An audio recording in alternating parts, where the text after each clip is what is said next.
So I had an interesting question from one of you on WhatsApp. Okay, question is, why would Krishna give the Gita Upadesha only to Arjuna? You know, there are so many people out there, right? Why would Krishna give it only to Arjuna? That's a big question, right? Has anybody thought about that? Jaya is looking very seriously into the screen, so maybe Jaya has thought about it. No?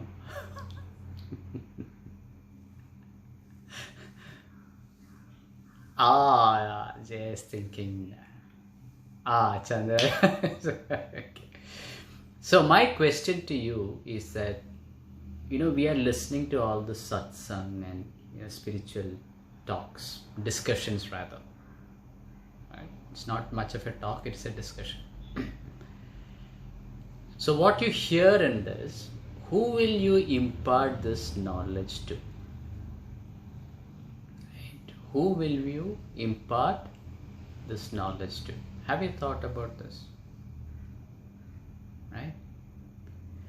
Sometimes what happens is that when you go and try to explain satsang knowledge or the yogic philosophy to people, you know what first they say? I know all of this, don't give me too much of gyan.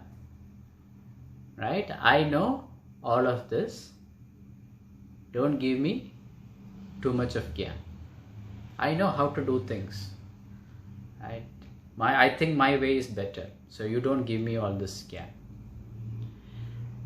And this happens more with elders, okay? So if they are much older to you, if you go and talk about these kind of things, they will think that, oh, this is a small kid coming and talking all this. I have got so many years of experience. I don't have to listen to this. Okay? So they dismiss you. There are other people who are too busy in their day-to-day life. They don't have time to listen to all of this. Right? They are running around, doing their day-to work. They are happy with what they're doing. They don't have time to listen to all of this. So there's no point in talking to them also. But there is another set of people who are facing an extremely difficult situation in their life. So difficult that they don't know what to do.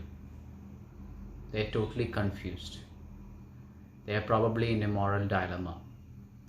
They have options, but any option they take is a difficult option. They don't think that there is a good result that is going to come out of any of this action.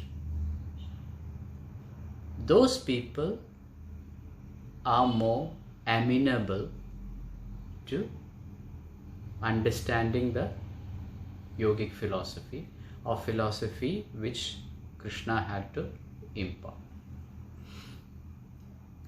Those people even sometimes might be begging for direction. Now, even if they want direction and they are begging for direction, why would they come to you? They will only come to you if they are very close to you,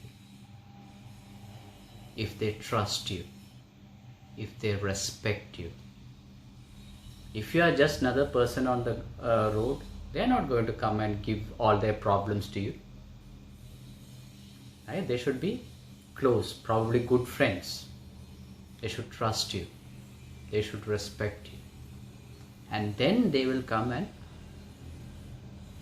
ask you these questions, and they will probably listen to you.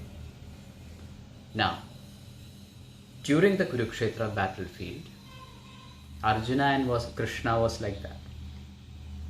Arjuna and Krishna were very close friends, and both of them respected each other. They trusted each other. So that was already there. So when Arjuna is faced with an extremely difficult decisions to do battle or not to do battle, Battle means he has to kill all of his very close relatives who are very, very close to him. To run away from the battlefield, all his friends and his brothers will say that he's a coward. Right? So both is a difficult situation and he doesn't know what to do. He is in a mental dilemma. Right? This is why it is called Arjuna Vishada Yoga. Arjuna doesn't know what to do. And he turns to his best friend for advice because he respects him. He can trust him. Right? So that is when Krishna starts the Gita Upadesha. Now Krishna doesn't go to Bhakti Yoga immediately. Krishna goes with Karma Yoga because when you're friends, we talk about how to do work and those kind of things. Then he talks about Jnana Yoga, knowledge. Okay, then he talks about Dhyana Yoga, which is like meditation and those kind of things. Then he talks about Sannyasa Yoga. All of this normal people understand. Eventually he talks about Bhakti Yoga only after Vishwarupa Darshana. Otherwise Arjuna will say that, okay, why should I, he's my friend, why should I worship him? Right? Slowly, after Vishwarupa Darshana, showing the powers of Krishna, visualizing those powers, only then Krishna imparts the Bhakti Yoga to Arjuna. So now you understand why Krishna imparts the knowledge of Gita to Arjuna. And it was very funny, okay. Krishna tried to impart a little bit of this knowledge to Duryodhana also. Okay, and Duryodhana said exactly like what I explained in the beginning. I know all of this, but I will only do this way. Right? Duryodhana is kind of elder to Krishna, right? So Duryodhana goes like this. I know all of this, don't give me all this jnana. So the qualities to understand Gita, first of all, is trust, friendship, devotion. All of this is essential to understand Gita.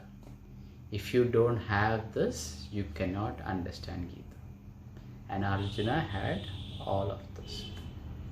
And that is why Krishna imparted the knowledge to Arjuna.